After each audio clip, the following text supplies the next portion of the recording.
Hi everyone! Welcome back to Pinoy Home Cooking. Today we're making Hopia Munggo soft, flaky, and filled with sweet mung bean goodness.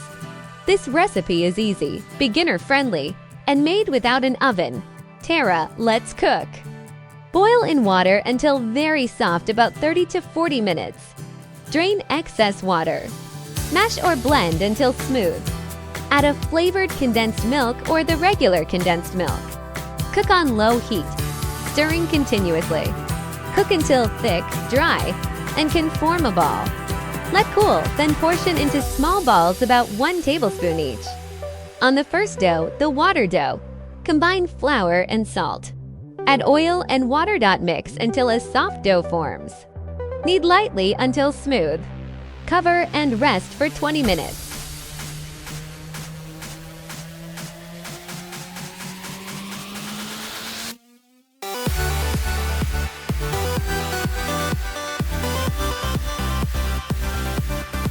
Let's make the oil dough, second bowl. Combine flour and sugar. Add lard and margarine. Mix until crumbly but moldable. Form into a dough. Cover and rest 15 minutes. Flatten water dough. Place oil dough in the center.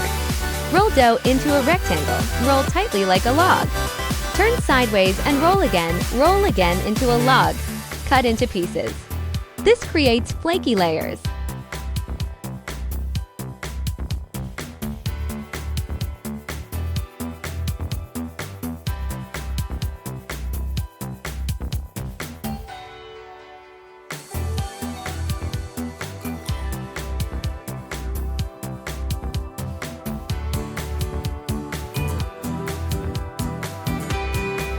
Once the dough is rolled, let it rest for a few minutes, about 5 to 10 minutes, so it won't fight back when we cut it. Fill the hopia, flattened dough piece. Place mungo, filling in the center. Seal tightly. Shape into oval or round. Place seam side down on tray. Since we don't have an oven, we'll cook the hopia on a pan using low heat. If you enjoyed this recipe, please don't forget to like, subscribe, and comment below. See you on my next video. Thanks for watching.